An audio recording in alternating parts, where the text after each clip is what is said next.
From Montreal, Canada, with a career high junior ranking of 581 and a current ATP ranking of 85, our guest today is considered a late bloomer. We cover it all from junior and college days to repping Canada at Davis Cup and breaking onto the ATP Tour. Gabriel Diallo, welcome to The Changeover.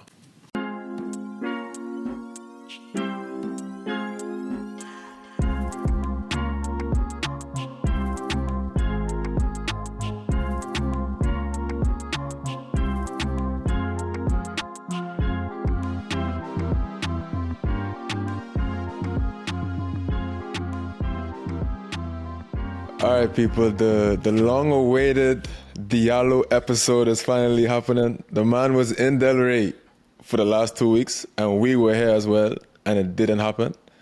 So we're lucky to get you on the podcast now. Thanks for joining us, bro. Thank you for having me. It's been a minute. Yeah, it's been a long time. So entering the Delray event, you get sick. You got some gastrointestinal, something I don't even know how to pronounce it. What exactly happened there? Well, I don't know. In French, it's called une gastro, and basically it's like it's not quite like food poisoning. It's like a virus that you get, and I mean, I'm gonna spare the details, but it wasn't pretty for like 4 or 5 days. It was coming out from everywhere. So yeah, it was from both ways. So it was a little bit graphic. But okay. Yeah, I couldn't get out of bed for 3-4 days. My coach was bringing me water and stuff to eat, but I couldn't even eat it for the first 2 days. I couldn't even drink water. It was always coming out. So yeah, I had to pull out of Delray. I tried to practice the day before. I lost a lot of weight, and I was practicing with Fede Gomez, and I was hitting down the middle 5 minutes. I was like, oh, hell no.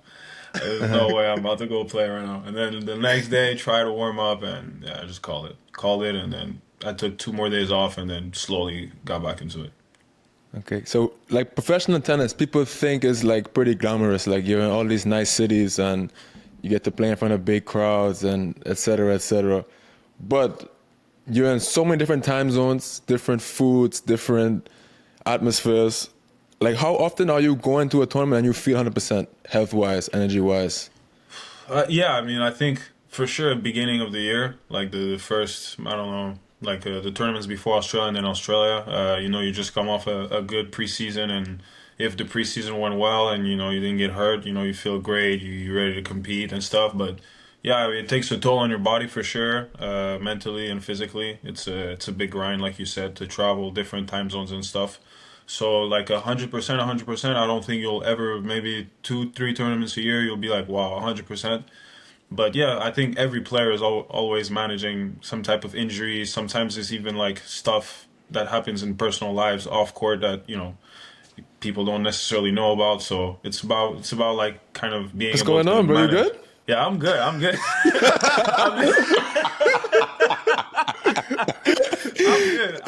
We can talk about it here, bro. This is the Changeover podcast, bro. We got you. No, I'm good. Family's good. Everything's good. Okay, good. Girlfriend's good. Everybody good. 4 or 5 days, but no, it's yeah. Because I remember during Davis Cup last year in Manchester, my grandma passed away, so I didn't. People go through stuff all the time, so it's like I said, being able to kind of manage everything and still show up and put in the work and go and try to compete on your given day. And how good are you with the jet lag when you go, let's say, to Australia? How long does it take you to sort of adjust? I think I'm good. I think maybe 2-3 days. Something that helped me a lot, that actually one of my friends put me on, is melatonin. And okay. I kind of use it for jet lag. Huh? You gotta be careful with the melatonin, fam. You gotta be careful with the melatonin. I know, but the one I have so far has been good to me. So I passed all my drug tests with that one. So I'll keep using it. But yeah, melatonin, I would say, is something that helped me a lot. And then sometimes it's a grind. I feel like coming back to Europe from Australia it's like you wake up at crazy hours, and you're tired 6-7 at night. You're trying to go sleep, but you have to stay awake, but it's okay. It's not that bad. You get used to it. Bro, Are you on the WADA testing pool thing? Yeah, so this is my first year. I think Me it's too. because I broke up. I don't know why, but like I got a Not for message me. Yeah. December and they said you're in the pool. I'm like, oh, so I had to Bro, kind of do all that. the Adams thing, Yeah, the yeah, the website, app. and Yeah. It's a grind. bro, It's a grind, but have you you have to get it. You have to understand it because otherwise it's gonna come every back day? to bite you in the Yeah. every day. I put a reminder. Mine is gonna beep in like in 22 minutes at 8 every night. It's a reminder just to put it for the next day. For the next day. Yeah, don't have a choice. So you're setting it every day. You don't go ahead. Well, And- yeah. I mean, if I know that, like in Delray, I knew as soon as my tournament finished, like I pulled out. I knew that I was Yeah. gonna be there for 2 weeks. I did it. I did it for every day, but I still put a reminder just to make sure like everything's straight. Like I didn't, forget or there's a glitch or whatever. Just don't want to take any risks. Yeah, bro. I haven't missed yet, but I would be like about to go to sleep or like halfway through the night. I wake up in the middle of the night and be like, oh shit, let me change the. I'm in a different place than I said I was gonna be, and I had to Must be change so it, bro. much It's fear the with that scariest stuff. Oh, thing. it happened to me one time. Yeah, it happened to me one time. Scariest thing. Scary. There must be so scary. much fear with that. Like if you miss like what is it? If you miss 3 or something, miss 2. It's 3, yeah. Yeah, I think it's if you're at 3, then you're. I think it's 18 I think it's months. automatic 2 years Yeah, or something 2 like years. that. Yeah. What? 16. Oh Yeah, I think it's my 18 to God. 2 years. Don't want to get caught lacking. I'm setting 2 Yeah. alarms, Yeah, that's not a bad idea. bro. And also, Yeah. can you talk to for the audience watching? Can you let them know what happened today with your travel day? Oh, I mean, what happened to me is classic for tennis players. I mean, I'm sure worse happened. Well, today I booked a Start with flight. last night when you canceled on us last night. Start there. Well, you're putting me on the spot right now. Start there. Yeah. Well, last night I came back from I was practicing at Everett, and then I did my fitness there, and then came back. And I was staying at my buddy's apartment, and I mean, out of respect for him, I wanted to clean the apartment, especially after Such what a good guy, happened. huh? Especially Such a after good what guy. happened like couple weeks, like 2 weeks ago, when it was pretty graphic. So just making sure everything's straight, everything's cleaned up. And then my mother was in town, so I don't get to see her that much. So just try to spend as much time as I could with her. And she's flying back to Montreal. So yeah, packing, and then my flight was leaving at 8. Not easy to get to Acapulco. Not easy as people think. My flight was leaving at 8 from Fort Lauderdale, and it was Fort Lauderdale, Dallas, and then Dallas, Acapulco with a 40-minute layover. But it was the only flight like available. Like the others was like 2 layovers, one of 15 hours in Mexico City. So I didn't have a choice. I took that one, and then I packed everything like with me, tennis bag, and then a small suitcase with match clothes, strings, grips, shoes. Like I'm expecting. You mean you it don't out. fly private, bro? Bro, even if I had the money, I wouldn't fly private. I'm cheap, man. I'm cheap with I it. feel you. And then I got caught. Yeah, I guess we landed in Dallas a little late, and then the baggage didn't follow. So it's probably gonna come tomorrow. But I mean, I'm sure you guys have crazier travel stories than that. I mean, I had a similar one. Like I went to Tunisia one year, and I did the same as you. Like I packed in my tennis bag. I had maybe I want to say like 2 sets of like training clothes. But I was like, bro, I went to Tunisia like 6 days early, or 5 days early because of time change and stuff. So I didn't think that I would need match clothes. But my bag didn't come for 6 days, bro. I had to ask for a Wednesday start. No. And it ended up coming on Tuesday night. So every day, like for 5 or 6 days in a row, I would wear, 1 pair of tennis clothes. Those are dirty. I wear the second pair of tennis clothes. I train and I put back on my casual clothes, and I do laundry every day for 5 days. Oh my god! And I had my rackets, I had my stringing machine, and I had like. Well, that's good. Yeah. So like it didn't really affect me, except I was wearing the same clothes every single day. But like 6 5 days is crazy. 6 days is so long. actually. But the thing crazy. is that I didn't even know where my bag was because I stopped in Rome before I went to Tunisia. Like the layover was in Rome, and Rome has to be the worst airport with like lost luggage. I mean, I just saw. Yeah, Zverev just said that his luggage, like he was flying Rome, Buenos Aires, and his luggage did Rome, Maldives. No, Rome is terrible, bro. I was calling like I think I made 50 calls in the week, and I could not find out where my bag was, and then all of a sudden my bag just came. To your hotel room. Yeah, to the airport, there. and then they brought it. Yeah, just spawned. I do you one better. I was on Copa Airlines on a connection. So I'm in Panama City, running to the plane. I get to the counter. She says, bag too big. We got to put it down. We're going to send it under the that's plane. Classic. Say, all right. So I get to my seat, sit in my window seat, looking out on the tarmac. I see the bags getting pulled away, and I see my bag, like, you know that big trolley they have? I see it empty and moving, and I see my bag on the floor on the tarmac. And I say, there's no way to leave my bag there, right? Like, someone's going to come put the bag in the plane. I had the bag with me to the plane. I get in the plane, and it stays in Panama. And I went on about my business. Yeah, so your bag stayed on the tarmac. They just left it there, bro. And then I got it like a week later. God is good. Oh my God. God is good. God is good. There was one tournament that happened to me, to Pan Am Games, not the last one, the one before. My racket bag was gone, and I ended up having to use Justin's rackets to train for 3 days on clay. I remember this. I was using the Ultra at the time, Wilson Ultra, and then I was hitting with Justin's blades for 3 days, and I was like, bro, do I love the blade?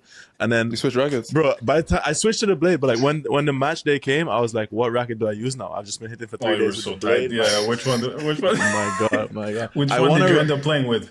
My rackets. I won a round, then I lost it to Bilo. So, but yeah. Jesus. Yeah. Talk about a bad draw. Went up quick. Yeah. But that was before he was popping. Though. That was he must have been like 200 at the time. I mean, still obviously very good, but like right after that was the year that he started to like go up and up. Yeah, popped off. Yeah. Yeah.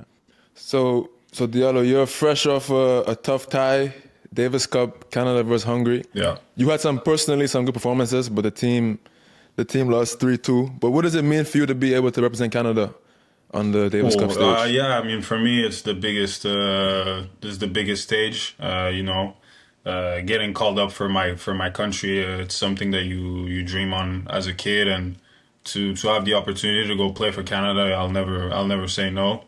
It doesn't matter where we're playing, which group, whatnot. It's always a privilege for me. It reminds me a lot of college tennis, that team atmosphere, team bonding. And I was lucky enough to be with very good teammates so far. Some that I know from way back, some that I was in college with, like Liam. So yeah, and those weeks are always so much fun. It's kind of different than the other weeks where you're more alone and stuff. Now you're with your buddies, you can joke around and stuff and hang out. So it's nice. Liam and Cleve don't lack energy, huh? No. Did you watch his doubles? No, but I can only imagine what was going on. He went nuts. He was He goes playing nuts so well. everywhere, bro. He was playing nuts. He was playing well. He was playing really well. Him and Vashi, they played really good doubles. That's good. It's a shame it's the last one.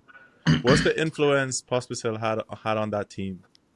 Oh my God, huge. I mean, he for me set the standard of what it is, to get called up and to show up. And he went and he was our last night. We went for dinner and he was telling us all those crazy ties. Like he played they went and played a tie in Israel against Israel, like crazy. They were going to South America, grinding, trying to get into the world group. So just when him telling those stories, kind of him, Milos, and Frank, and those guys, Nestor, trying to bring us to the world group to where we are now. It's super inspirational, and yeah, I can only aspire to have the same Davis Cup career that he had for sure. I guess it helps motivate you when you learn the history of the team and like, especially the recent history of the team. You still have teammates going through that kind of stuff. It was weird for me because I showed up in 2022. Like I didn't know anything about Davis Cup. I mean, I went to watch some ties when I was younger, but like I didn't even understand the format. Like I was in college and like I get called up. They change it every year. Don't worry, they change that shit. Yeah, it actually does change it. It actually, it's 2022, so it's 30 year, and every year was something different. Almost something different. So I show up, and then it's 2022. We're in the Valencia group. We play Spain, Serbia, and South Korea. So a pretty shitty group. And the first day we barely beat South Korea. And then Felix beats Alcaraz, who just like came off the winning US Open. And then they win doubles. We beat Spain, and then we beat Serbia, and then we win Davis Cup. So that's my first, it's like, it's only like my third or fourth tie. So I'm like, what is going on? Standard set. Yeah. So I'm like, so that's what we do every year, right? We get there, we qualify, we win the whole thing. And they were explaining the history and stuff, and you could clearly see how much it meant for them that we got and get the title. But we'll try to bring one back for sure. Nice. Bro, what are the dynamics on the team? Like, who is who? Who's the leader? Who's the clown? Who's always late? Like the clown is Alexi Galarno, like 100%. Really? The This guy makes me crack up. Like on tour, I don't know if there's anybody else that makes me laugh like this guy. Bro, he Alexi, looks so like he's he so looks so funny. polished, like so really. It's so That cool. shocks If me. you ask Felix Okay, this, he's gonna tell you the same thing. Funniest guy on the team by far is him. And okay. then yeah, you kind of have the leaders like Vasek, who's been established on that team. Frankie, the captain, who played so many ties and obviously is the captain. And yeah, I mean we have sick chemistry every time we're together. Last year in Manchester was sick. We had Felix, Chapo, Vasek. We had a sick team. And yeah, the vibes are just different. And like I said, it changes. It brings a different atmosphere to your week to week on tour. You guys seem close. Like I remember last year somewhere, I don't know, it was Davis Cup or another event where there was like the ice cream cone thing. Yeah, that And was then last this year. year I saw the pink grips thing. Like who's Yeah. doing this team bonding stuff? Who comes up with That these ideas? well, that thing, the ice cream thing, is like off a. It's a show called Shorzy.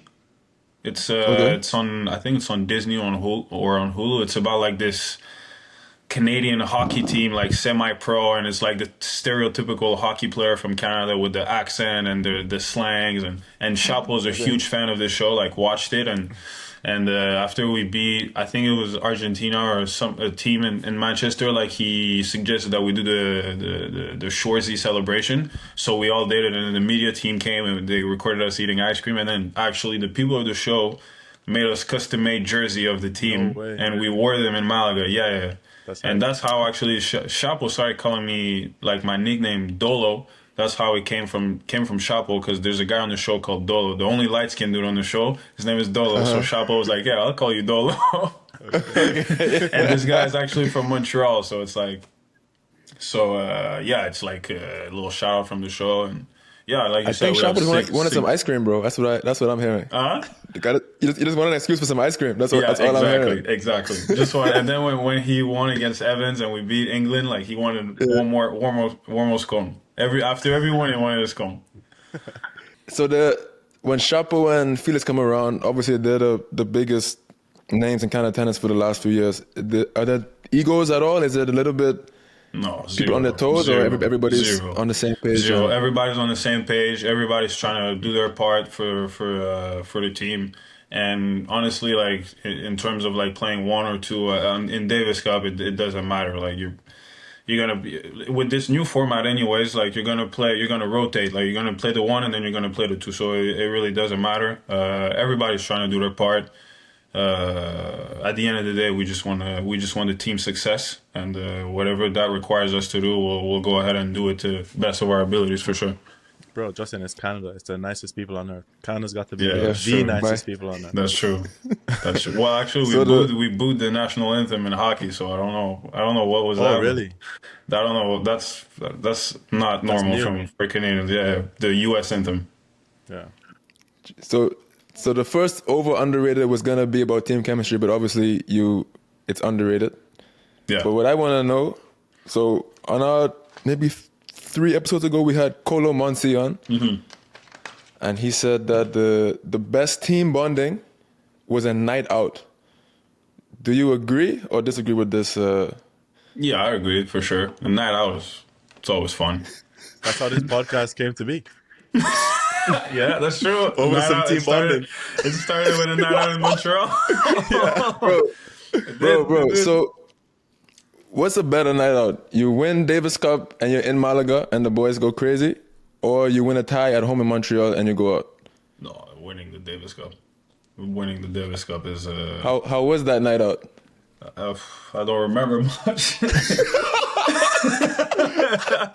I don't remember much, but no, That means it was a great night. it was crazy. Yeah, Those are the best ones. Few things I remember is that it was nuts. Like Mm-hmm. it got out of hand a little bit and went until the sun came up, and then we went into vacation after that. So no, it was We'll leave sick. it there. Unbelievable. I don't want to get you in any trouble. Unbelievable.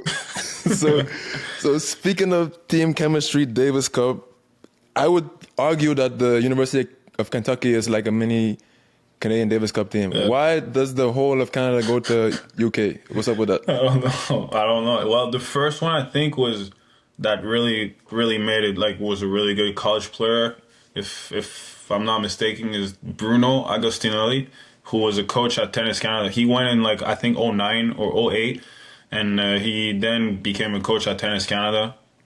So he coached me, coached Liam, he coached a lot of Canadians, Josh, a lot of that. So Taha, and then obviously the head coach Cedric had a good relationship with him, and then with another coach at Tennis Canada named Frederick Nemeyer. So I think Cedric, the head coach, always had good relationship with TC, and it started with Liam, Alex LeBlanc, and I. We committed to go there, and there was already one guy before, Jonathan Sorbo, and then after that, I don't know, we had quite a good success. So Josh ended up coming a year later, and then and then now it's like Last year and wow, Taha. and then you had Taha that tried. Well, Taha actually got recruited to Kentucky, ended up going to Wake, and then after I think it was 3 years, after 3 years. Ended up transferring to Kentucky, and then you have the younger guys. You had Jaden that came, and then who else? You had Eric Crive. Yeah, so much. List is super Were you long. on the team with Taha? Well, one fall, only the fall, Okay. and it was the best fall I had in college. Okay. So Can much you fun. A tell lot of me? team bonding. I A lot of team bonding is on like. Yeah, we're just going It's out. just So much bonding. But bro, Taha told me this week. He said that his career kind of took a turn at Kentucky. Like he said that at Wake, he was a different person than he was at Kentucky. So were you there for when that started to turn, or was that around, I guess, when Well, you left? yeah, I think. Well, it's tough for me to say from the outside because I don't know the Wake team culture, but from what Tao was saying is that the culture was a little bit different than us. Like we did everything together. Like we were going to lunch together, chilling after practice, coming to my house, or I was going to his house, or we were always hanging out on weekends. We were going Always to football bonding. games, So always. much bonding. And so much bonding. So I don't know how I was at Wake. He was telling me it was maybe a little bit like people were kind of more doing their own things and stuff. And but yeah, I mean, I know Ta since we're I don't know 8 or 9, so we've known each other for a long way. And for him to come to Kentucky was, I mean, I really wanted him to come before, like when he was getting recruited, but he ended up going to Wake, and when he transferred, that was pretty special. Yeah. Bro, so you are what people would consider a late bloomer. So your junior ranking was at a career high 581, Yeah, and within, I guess, like you said, you left after your senior fall, I guess. So Yeah. after three and a half years in college, you were winning challenges and ready to kind of make that jump to the Yeah. pro tour. What kind of happened? Because it's like a video I saw actually of you in the crowd, like first row, and watching Felix at Yeah, Indian Wells. I think you're sitting there with against Milos. yeah. So what took you from that kid there who might have not had it figured out yet to after 3 years in college where you kind of, I guess, things clicked? Like, what was Yeah. that journey like for you? Yeah, well, it was a little bit maybe unconventional. You know, I tried to play the junior circuit, but the level just wasn't there. So I think at 16, I moved to Felix's dad, and then I trained with him all the way until college. And for like 2 years, I played more local tournaments and just tried to play a lot of tournaments. And I was starting to win like provincial tournaments, like the equivalent of state tournaments, and then I won the nationals at 17. And then my last year of junior, the ITF came up with this thing that if you break top 100, you can get like wild cards into main draw futures. And I was like 900 or something, so we tried to make a push for it. Didn't work out at all. You got halfway there, almost, kind of. halfway, and then I was Still like, not. all right, it's not gonna happen. So ended up just committing to school. And then I think the key was I always had coaches that were really patient with me. Kind of knew that I was gonna maybe develop and play my better tennis later down the road. Maybe not right now. I give a lot of credit to my college coach Cedric because I had an awful freshman year. Like I didn't win a match. And he was still playing me. And my best friend to this day, Alex LeBlanc, was playing 5, and he was ranked 55 in the country, and he was like killing it. And then I was playing 3, and the coach was like not taking me out. And then We call that a stack, my brother. It was that's what we call a stack. Because every match I was losing like 2-2, 2-2. It was going so fast. And then I think the NCAA, I'm not sure, but there's a team I'm pretty sure that complained. and then he had to take me out of a match against Arkansas. He was like, Gab, I can't play. No, against Auburn. He was like, Gab, I can't play because like you're on the 7th match. Our guy had 4s like playing well. Our guy had 5s playing well. Kento's undefeated. Like so he pulled me out, and then COVID happened, and it was the biggest blessing in my life. For me, it was great. And then I think he was trusted me. Was really patient. He wasn't easy. It was really tough, like really demanding. And slowly but surely, after playing a lot of matches, it got better and better. And I just needed time and maturing and developing it to my body because I was still growing when I got into college. So, patience, I would say for sure, that was the biggest factor. So, would you say that you just needed? Obviously, you said you go into your body, but for you, was it a matches piece or was it a mentality, or did those two things help each other? Yeah, I think it was both match and mentality. Just competing, playing high pressure matches. The pressure that we had at Kentucky is not like the one I play now. Like it's night and day now. Yeah, maybe I get nervous before matches, but like Kentucky was like the expectation was always to win, no matter who we're playing where. Like it was always to win. So being able to kind of play a lot of matches through those tough environment made me I had more character, and being able to deliver under that type of pressure made me realize that for sure I can do it on the pro level.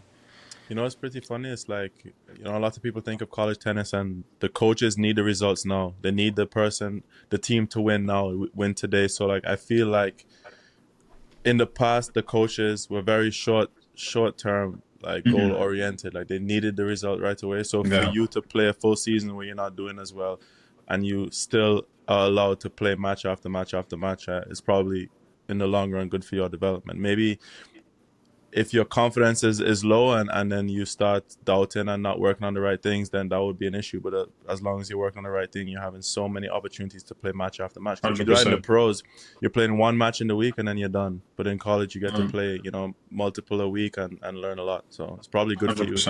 For you in that environment. No, it was the best thing that happened to me for sure. So we spoke a little bit about pressure. Yeah. So I think it's story time. So I'm told from our the WADA alarm. let me just make sure it's all straight. I don't get a strike. But go ahead, ask your question. I need your full attention for this one. I will. It's a story. It's a story time. It's a story time. Yeah. All right. All good. All right. So we all have a little friend named Juan Carlos Aguilar. You have to say little like that. You have to say little. You have to say little. He's a big friend. He's probably watching this. Shout out to Aguilar. Good guy. The best guy. Yeah, so he tells me Elite 8, 3-3 clinch match. You and him are playing. And there's a group of young ladies behind him chirping. That's the stage. You tell me the story. Exactly what took place. I'll tell you the whole story. So they're so they're ranked number 1 in the nation. We're 8. We made it to Elite 8. Never made it to Final Four ever. Like nobody knows what's going on right now. We're all like, whoa, Elite 8. Like, so we play and then we lose dubs, and it's so like it's tight. Liam wins fast. Like some guys lose fast. Pretty quickly it's gonna come down to me and Carlos. Carlos snipes me the first set like 6-2. What number are you guys? We're playing 2. So Liam and Famba are playing 1. Me and him are playing 2. Sander Jong and Milan Hurrion are playing 3. Jake Fernley playing 4 against Francois Musatelli. We had Pedro Vives at 5, who was a freshman, against Lapidat, and then JJ Mercer. Did he come in at like 500, Vives, I think? Yeah, Vives came in at like 500. Like, no, I mean on paper, stuck again. On paper, it wasn't looking good for us, especially after losing dubs. But yeah, like quickly, it's like we're down. Yeah, we're down 3-2, and then Francois pulls out the crazy upset, beating Jake Fernley. 4 in the third, and then comes down to me and Carlos. And when it comes down to me and him, we're split set, and it's like I think it's 1-1 in the third, so we have to play the full third set. And at this stage, we're playing a pretty sick level. I'm serving really well, he's playing well, and I think it's at 3-2 for me in the third. by that time I'm holding at love, and I already had a couple break points on his serve, and now it's 3-3 deuce, and he hits his serve, clips the net, like barely goes over the net, like I can't get to it, and he apologized, and then I'm kind of laughing. Then I go to my towel and I turn around, and this dude is at the net, he's at the net, and he's looking at me like in French, like, Gab, can you come? Like, what? So I'm so confused. I look at the ref, and so I walk to the net, and then he's like, Gab, I'm sorry, like, I don't want to be an asshole, but there's like a group of girls behind, like, they're chirping me the whole match in Spanish, like, I don't know if they're your friends or whatnot, and then I'm looking, and I'm like this girl right here, and it's like, yeah, this one's the worst, and I'm like, yeah, that's my girlfriend. But that's not the worst part, though. The worst part is, like, so he looked, and he turns and was like, that's your girlfriend? Oh, you got a girlfriend? When did you start dating her? And this guy, like, mid-match, like, starts, like, having a conversation about that. Like, everybody's, like, I don't know how many people, maybe 300 or 400 people, because they got their fans, we got our fans, we got teammates, coaches, and everybody's like, what the fuck is going on? And, like, this guy's like, oh, you had a girlfriend? She's your first girlfriend, right? Wow, I'm so happy for you. Dude, it's like 3-3. 3-3 in the third, Elite A, like, 3-3 in the dual match. So then, like, we just laugh it off, and then we, like, Charlie, obviously, can we talk about this later? Oh, well, we spoke about that match so many times, Carlos and I. So many times. I love to remind him about that one. Who won? I won. He finished off a beautiful double fall at 5-4. Oh, 5-4, no. 15-40. Oh, no. No. Shanked it. His second shift shanked. It was so windy. I was like, let's go. But I didn't celebrate. There was no chance I was going to celebrate. I just looked at my teammates, but there's no way I was going to scream or something. I felt pretty. After I felt awful, but because it was his last match also. I mean, yeah, it was his last college match. It was his last, yeah. But it was fun though. It was a sick battle. Thing is, because I know him so well. I can see him doing it. You know, I did not come and say, classic. So social. Like, the guy starts having a conversation middle of a match, like dual match, last man standing. The guy's like, "Whoa, got a girl. I'm so happy for you, man." And like smiling. It's one of the funniest guys, dog. So funny. Funny, dog. So funny. I'm in his fantasy football like group chat, and he had a you're talk a United with me. fan, no? Yeah, unfortunately. That's tough. But it's not tough. But he had a talk with me a couple weeks ago. He goes, "Bro, you're on probation. Like, you're gonna have to start do something, or you're not gonna play with us next season." I was like, "All right, so I'm sorry. I'll pick it up. Wait, because of what? Because I wasn't putting in enough effort. Like, I wasn't like setting lineups and stuff on the fantasy. I mean, when you have a team like United, stuff to put effort on. Bro, don't worry. Yeah, exactly. That's the thing. It's like I lose motivation to even watch that's the okay. thing. But yeah, next year. Yeah, it's always next year. It's been next year for like the last 10 years. It's the next manager. The next one will get it done. No, Amorim is a good manager. Amorim, I like him. Yeah, that's true. I like him too, but I liked Oli, I like Mourinho, I like Ten Hag, I like them all. It's not the manager the problem. I'm stringing up my racket using my Pro Stringer. I've had this machine for 4 or 5 years now. The Pro Stringer is a portable stringing machine. It's very durable. It's accurate. I never have any issues with the tension being incorrect and stuff. It's easy for me to know what to expect from the racket. And we at the Changeover actually have a partnership with Pro Stringer. So if you'd like to go and purchase one, you can go to the website and you get to save $100 off a brand new Pro Stringer when you use our discount code CHANGEOVER in the checkout. So if you're interested in a portable stringing device, I highly recommend this machine. Saves a lot of money in stringing fees. And like I said, I take it everywhere I go and string all of my rackets on this machine. So speaking of leaving clubs, so to speak, you skipped your last eligibility season of eligibility at Kentucky. What went into that decision? Like, at what point did you know, all right, I'm going to go pro, and why you made the decision? Well, I think, I made the decision pretty late, and I kind of didn't make the decision. It's more my head coach who kind of made it for me, because I was like, it was a tough fall semester, because I was kind of like, I was so undecided. I mean, I won Granby in August. And then that got me to like maybe 350, and I was like, man, there's no way I'm coming back 100%. And then Cedric was like, no, listen, like this fall we'll bring your coach from the federation, like who's still my coach, Marty. We'll bring him to Kentucky. You're gonna train with him. You guys do your own thing. Like if you need players, like whatever you need, like we're here for you. Wait. I'm not even kidding. That's a thing? I mean, I guess it was. They could just. Well, I mean, they didn't Come pay on. for it. They didn't pay. Kentucky didn't pay for it. He paid Okay. for his own expenses, Hey. but kind of like Somebody paid for it. Hey, It wasn't him. It wasn't the coach. Let's be real. Justin. try and get my coach Justin. fired or what? I can tell you, it's not Kentucky who paid for it. Tennis Canada paid for it, maybe. Tennis Let's say Tennis Canada. Tennis Yeah. Canada, because he was still. Don't under tell me Tennis coach Canada. paid for that. That doesn't add up. That doesn't make It sense. was Tennis Canada. Like his. is that when because he was NIL working started? for- NIL started then. Yeah, but because we were Canadians, we couldn't benefit from it. Me and Liam didn't have any NIL deals because we would lose our F1 visa. Because under that visa, you're not supposed to make money. Make money. Yeah, true. But yeah, so he came in the fall, and then we played some challengers. I did well. I finaled one in Fairfield, and then went to Calgary, made semis, and after that, I was like, I think I made a cut for Australian Open Qs, but it was difficult for me to make the decision because Kentucky, I had one more year, and bringing Alafia, bringing Taha, and we had a And real bonding shot. is so fun.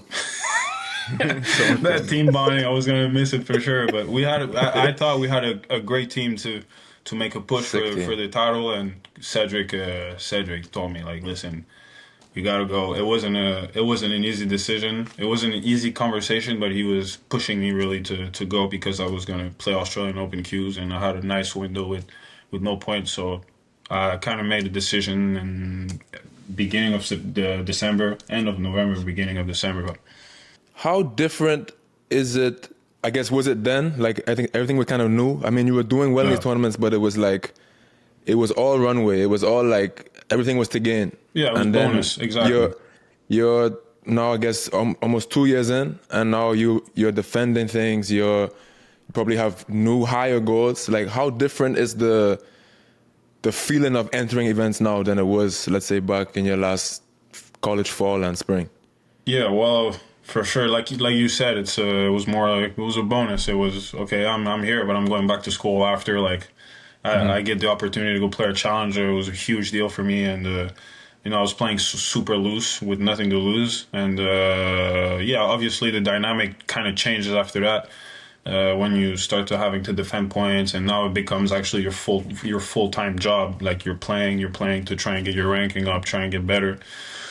The dynamic changes, but I think one thing that worked for us, my team and I, is we always had an eye on the bigger picture, where we want my game to be in the next couple of years. Even now at 23, we kind of project myself playing my best tennis at 26, 27.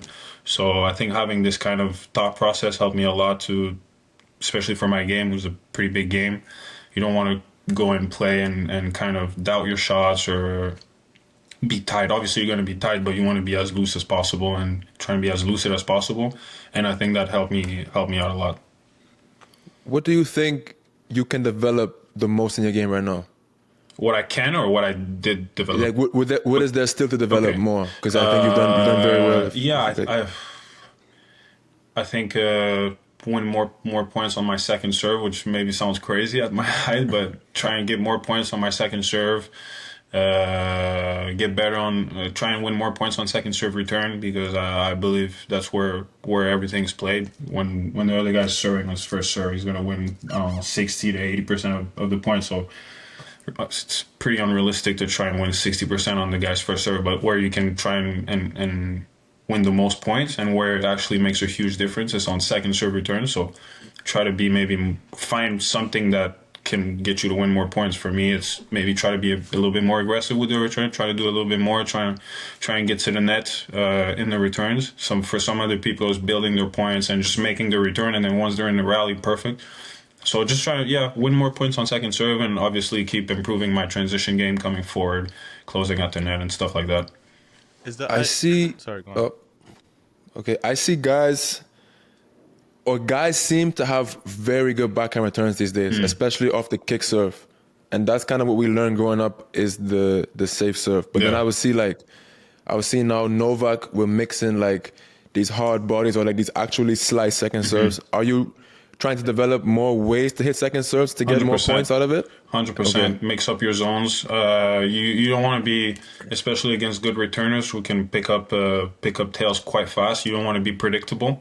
especially on second serve. If your opponent is kind of leaning on one side, you want to kind of have him not really knowing what's going to happen. So even once in a while, if maybe if you have some loose, if you're up 40 love, go for a a second first serve.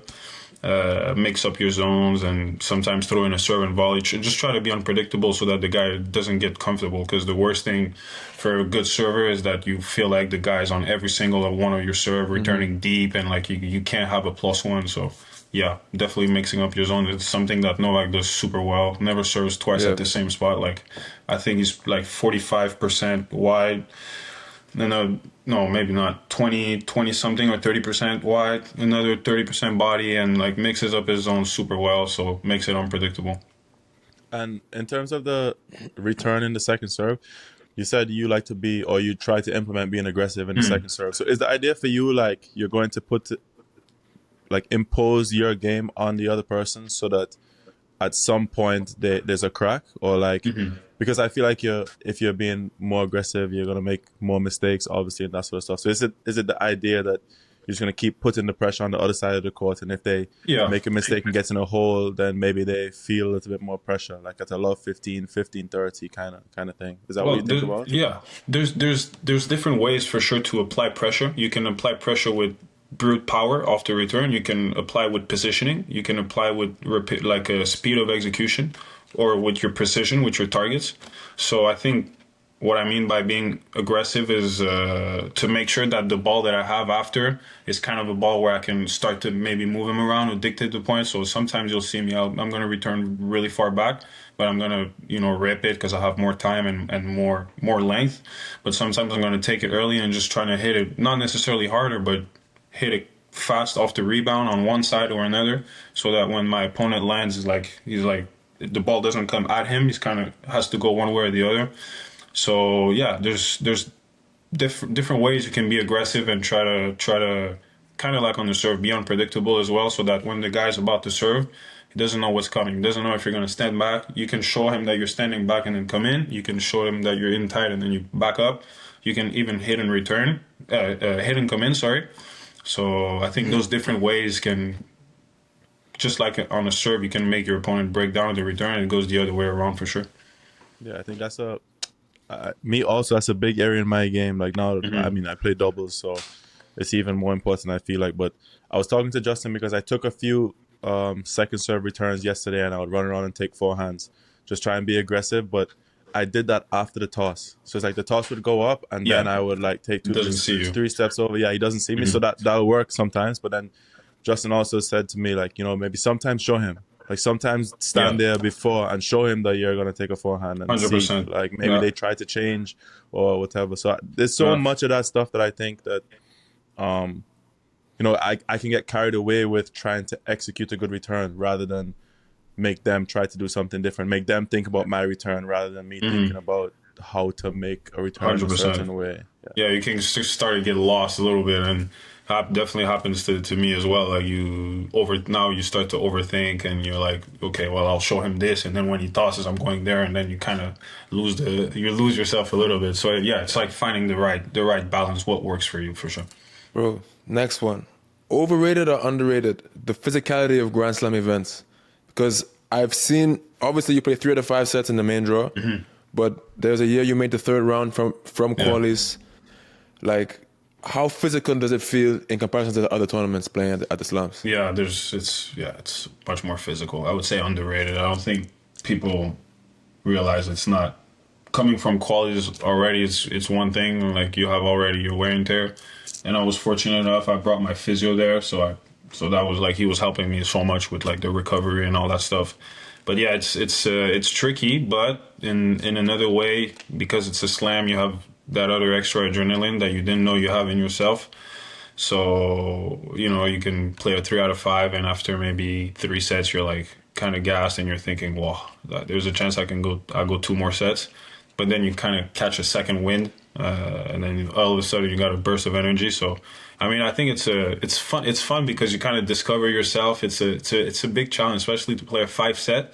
You go through all the emotions, like you win the first, you're all pumped, but then you go down a break in the second, and then you break back, and then you then he wins the second, and you win the third, and then you're up a break in the fourth, and then he comes back, wins. Like it's like this. Like after 3 out of 5, and it really goes like 5, and the momentum shifts like crazy. You're pretty drained mentally and physically. What's the recovery like after, like this U.S. Open run, for example, this past U.S. Open run? What was the recovery days like after a match? Like, can you talk us through a routine? Yeah. So, well, depending on the physicality of the match, but all my matches were pretty physical. Yeah, I try to go on the bike, just try to keep the legs going a little bit, trying to flush out the lactic acid. I have a protein, a protein that I take, protein shake that I try to take as fast as I can, because the way I was explained is that after a big effort with a lot of stress, you kind of have depending on the people, but it's like 30 to 45 minute window where you can eat and regenerate. After that, your stomach is gonna you're not gonna be hungry at all, and that happens to me. So I'm aware of that. So I try to. My priority is protein, and maybe have a little bit of rice and chicken and like a little bit of food just to regenerate, and then take a nice bath if it's available at the tournament, and then do my recovery if I have my physio with me. So we'll just go and knock it out the way. But I would say priority is bike, food, and protein, and that's the first 30 minutes. So that's the priority, 100%. Okay. So you beat Arthur Fils in the second round. Rough match, great. Yeah. And then a day and a half later, 2 days later, you have to go play Tommy Paul. Like, how beat up is the body, and how hard is it to sort of, you come through qualies, that's a big achievement, you win the first round, you beat Arthur Fils, top 25 in the world, whatever, and then now you play Tommy Paul. Like, it's a big win. Yeah. The emotions must be up and down, high and low.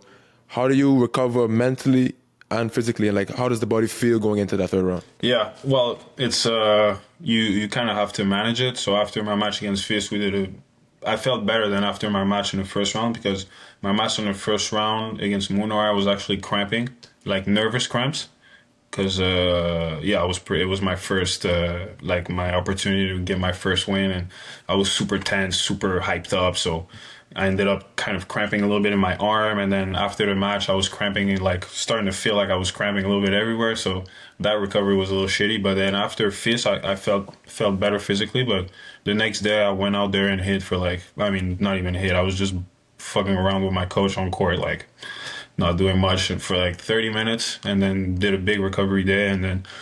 Yeah, mentally I felt very stoked. I was super pumped because it was the Louis Armstrong. I had a lot of my friends and family that came, so I was looking forward to play. Physically, I would say that maybe towards after the first set, I took a big dip physically, and he's starting to move me, and that made it even worse because I was starting to run side to side. And then, like I told you earlier, I kind of caught a second win in the fourth, and then kind of made it a match, but he ended up being the much better player. But physically, I felt good. But a couple days later, once the adrenaline all left my body from the whole tournament, I felt like shit.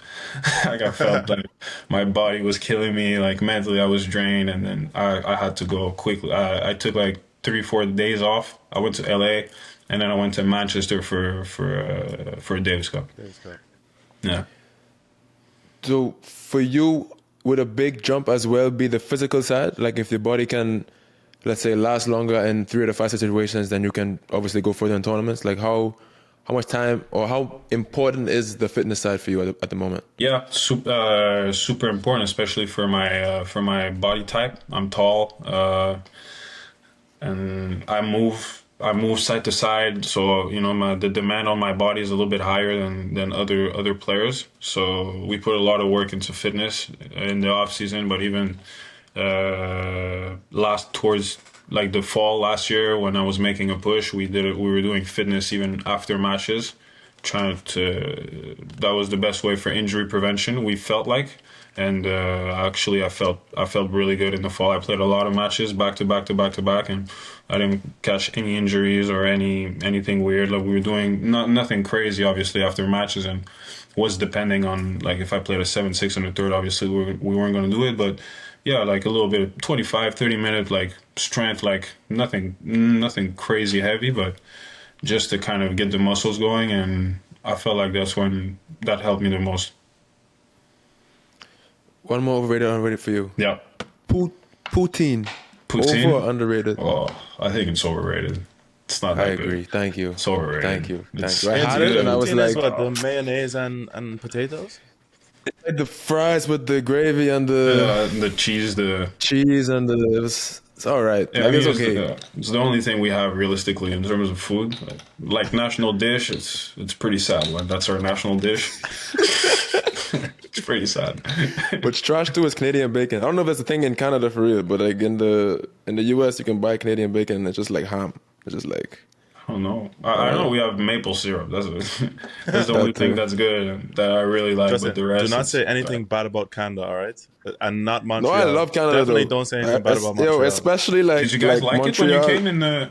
bro. Montreal, You guys love- came in love at the Montreal. right time, like in the summer. Like you guys came at the Bro. right time. I Bro. love Montreal, bro. Laval and Montreal. That's nice. You all I like can say. you like the night out. I remember.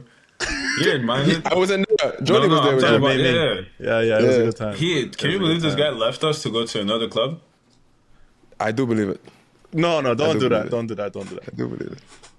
I do believe It was a I good remember time that. though. It was a good It time. was a good time. The only reason why you didn't come with us is because there was like half a bottle left. You didn't want to leave the bottle, otherwise we would have went to the. He's the other cheap, bro. What do you place. want him to say? He spent the money.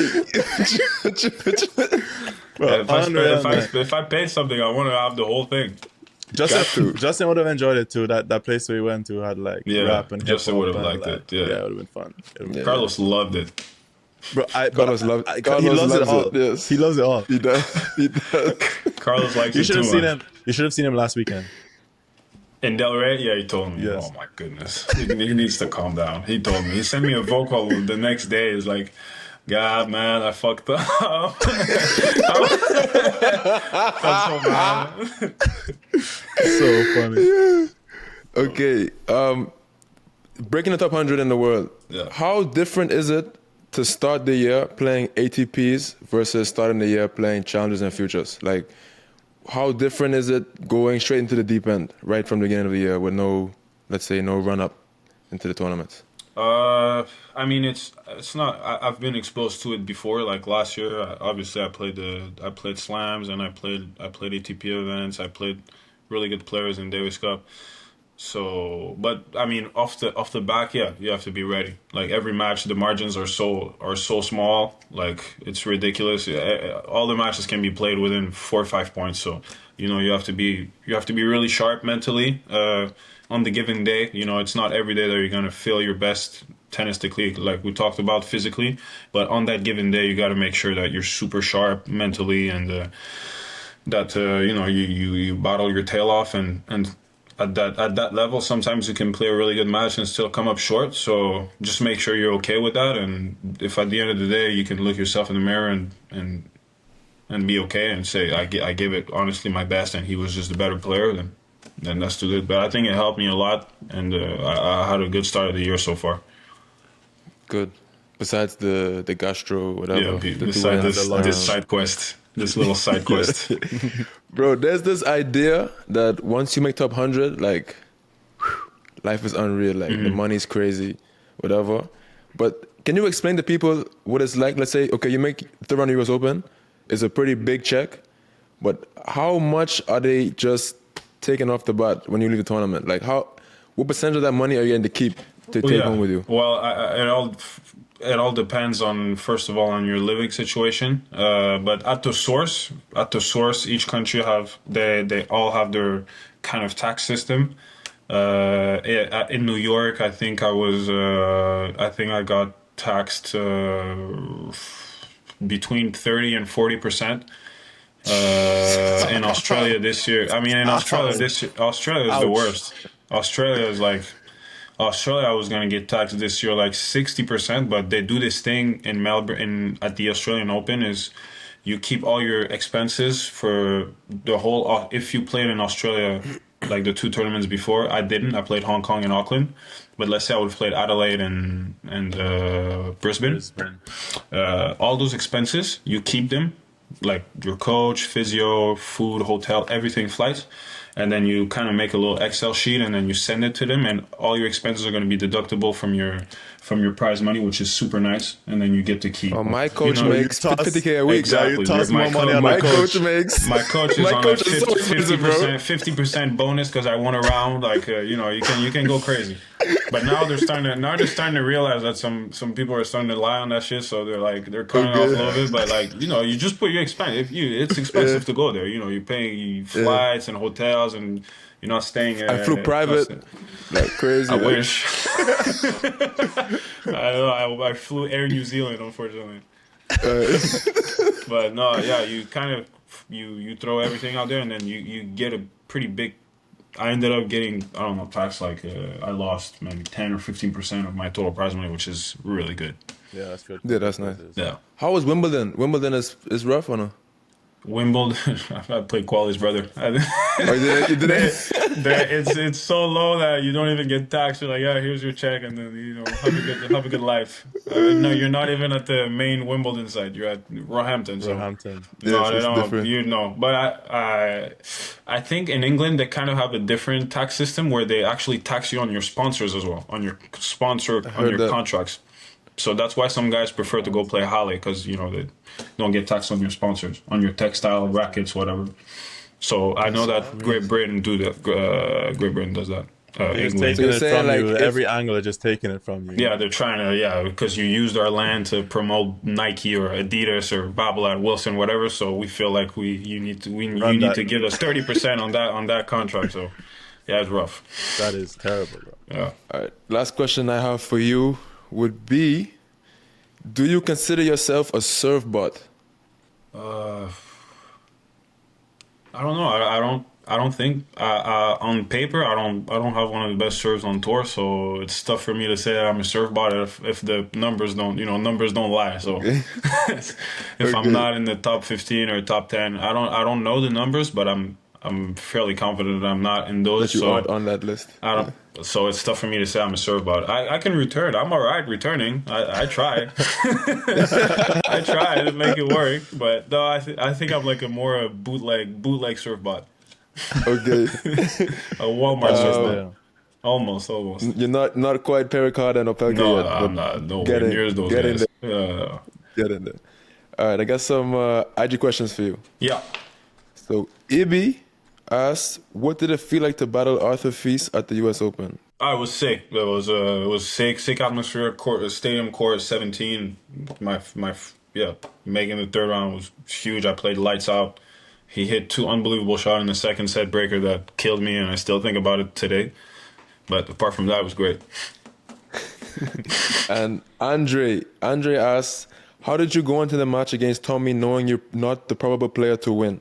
And what were your thoughts before and during the match? Yeah, on paper, it wasn't looking like odds weren't for me, especially playing there in New York. But yeah, I try to, take it to him as much as I could. Played free, absolutely nothing to lose at this stage of the competition. And I played good match, but he was the better player. Svat wants to know, he says, I saw you last year in Ostrava on clay, Oh, and the boy. temperature was around 4 degrees Oh, Celsius. boy. How do you enjoy playing in these conditions? Oh, boy. How much is it different compared to sunny and warm days? Oh, yeah, I'll take sunny and warm days on hard court, too. Come on, man. Okay. That was crazy. There was like two people in the stand. I played Squire. Spats was one of them. Bro. I played crazy, Squire. It was actually. like 3 degrees. My coach, I was with Nico Tudero at the time, and like he had to go inside after every set because it was too cold outside and it was freezing. Like impossible to hit a winner. 0 aces. Like 3 hours like battling, and I lost first round. It was great. Wonderful week. But this is what I want to ask too. So what I've heard is that for the most part, like the best players are pretty good at like hitting the delete button in their Yeah, brain forget about it. a Yeah, week. of So course. like for you go somewhere, bad conditions for you, you Yeah. play like shit or you get killed or whatever. How quickly are you able to just like, you know what, on to the next and forget that week? Yeah, I think it depends on the situation. It depends on the match. But you have to be able to move on because you have to go the next day and practice, and there's a tournament coming. You have an opportunity in a couple days, so you just got to put your energy at the right place It's normal to be frustrated for sure, to be angry, to be disappointed. It's all part of the human emotions, and they're super important to process. But after that, you kind of have to put your energy in the right place. If you get down on yourself and then you tank practice, then you're wasting time. You're wasting court time. So yeah, just put your energy at the right place, and you'll be fine. For sure. Yeah. 2 more for you. Go ahead. Colby asks, if you could go back and do one thing differently during any time in your tennis life, what would it be? It's tough to say. He's done it all very well. I would say it's working out pretty well. Yeah, so Colby. far, I don't know if I would change something. Maybe, I don't know. Bro, This is the blueprint. Yeah, This is the blueprint one, right here. one thing maybe that would have saved me time is the realizing that in juniors, like under 15, 16, whatever, like it's not important at all. And I wish I had someone that could kind of implanted that to me, which my coach is doing right now. It's like, it's not that back then it was not that important. Just focus on your game, develop, just learn to love to compete. And I think that's something that I didn't quite like when I was younger. You know, dealing with nerves and stress before a match. I was kind of taught to just like push it down and just go play. And yeah, I would say not put too much emphasis. If I maybe not put too much emphasis on that when I was younger, you know, just go out there and have fun, compete your butt off, and then whatever happens, it's okay. Just focus, develop on your game, put your energy on the right things in practice, and you'll be fine. Zach, I hope you're listening. Wish I had that. Zachary Bing. He's All gonna right, be a last one superstar. for you. It's from Clement Shidek. That's my guy. Why do you turn into a pusher against me? You like that one? Well, we talked about it in Australia. I think it was in Australia, yeah. No, because this guy, in college, because I played him only in college. I don't know now how it would be, but in college, I'd play well, and then I feel the ball off the ground so like I'm hitting huge. But this guy's like just redirecting everything, like both sides, and hitting balls like the back end this close to the net, and I'm struggling so much. I go down a set in the break like so fast, and then my college coach at the time, Peter Kovac, was like, just go back, like make him hit, make him generate, because he hates it. And I was like, okay. And I would go back and I would literally I start pushing the ball. Like I'm like under 12 pushing, and every time I flipped the match, flipped it, came back, lost 4 in the third because I went, but towards the end, I'm like, no, fuck this, I'm gonna go back and rip Start it. playing good again. I lose. Yeah. Happened twice. The second time was in the 15K, and first round, and I'm getting killed, a set 3-0 double break, and then I send my ass right to the back fence, and then start pushing and come back, and then I won no, he won 4 in the third, crazy level. But yeah, I don't know. I mean, it worked 2 times. If I do that the next time, I'm pretty sure I'm gonna get swept off the court.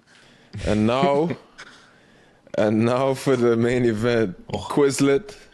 This is brought to you by QUIZLET. We are gonna play first the 3 correct answers, tennis and other trivia. If you know the answer, shout it out. You don't have to wait for anything.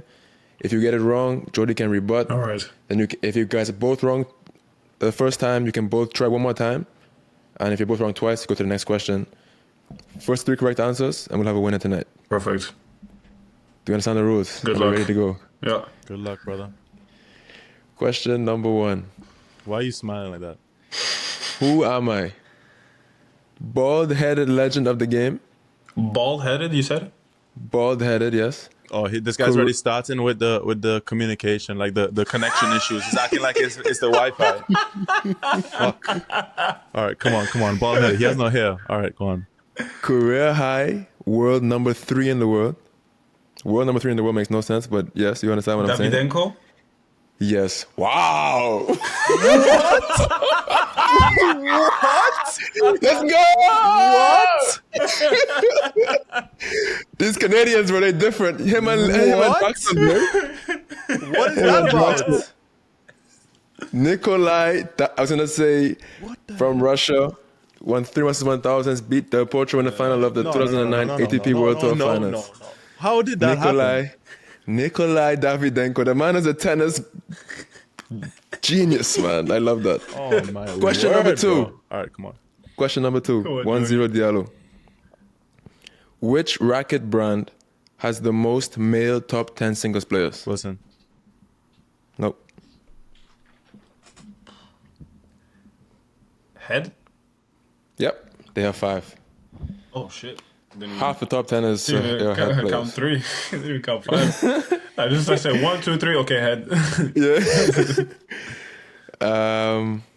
Here we go. 2-0. I don't like this. This is quick. I don't Come on, like Jody. This is quick. at all. Okay. Finish the lyric. Did you see what I done? Came in the black man's left and white one. Team London. Come on. All right.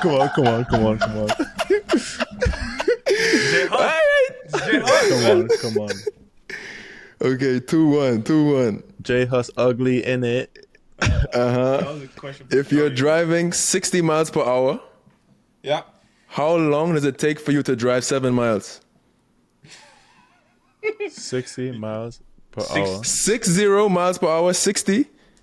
How long does it take for you to drive 7 miles? 60 miles per hour. Can we use a calculator or what? You can use whatever you want. 60 miles per hour? 7 minutes. No, 7 Wow. miles. 7 miles. Yes, 7 minutes. How did you get to that number? I'm built different. He didn't ask to show working. That's cool, huh? Come on, now. There are 60 minutes in an hour. Yeah. And then, you understand? Carry the... Look, yeah. what I love All about right. this is the chat is going to be so proud of me for where I've come. You know what I mean? How far I've come. Look, I can't wait for Instagram. All right, go on. But you gotta win it, though. Well, I will. score is 2-2. You gotta win it. Oh, wait, hold on. Okay, yeah, go on. What's the score here? 2-2, guy. 2-2. What is the capital of Belgium? Brussels. Yep. Yep. Yep. Oh The chat my is gonna be God. so proud of me. Man. The chat's gonna go crazy. Oh, too good. Well, hey, it was competitive, you know. It was, man. It was. It was And good. my parents are gonna be disappointed because I'm a finance major and I couldn't figure out that math question. That's embarrassing. That's tough. That's tough. embarrassing. But you Don't make worry. money hitting tennis balls now, so they gotta Okay. accept it. Yeah, it's okay. It's okay. They'll be fine. No, but Gab, thanks, bro. I mean, I know it's been a long time coming since we talked about you coming on. So thanks for spending time with us and coming on the program. We appreciate it, bro. Appreciate you guys for having me. I'm a big fan of what you guys do. So keep up the grind, baby. Appreciate Thanks, it. bro. Appreciate Hope you, you man. get your baggage this week and have I'll a good let week you in know. Acapulco. I'll send you a picture if I get my suitcase. I don't know, man. Mexico, we'll see. Good luck, And boss. Thank you. Let's run it in person one time. Yeah, for sure. Next time I'll be in all Delray. right. Hopefully I don't have gastro. All right, easy. See you Peace and guys. love, Thank bro. you. Thank you. Bye.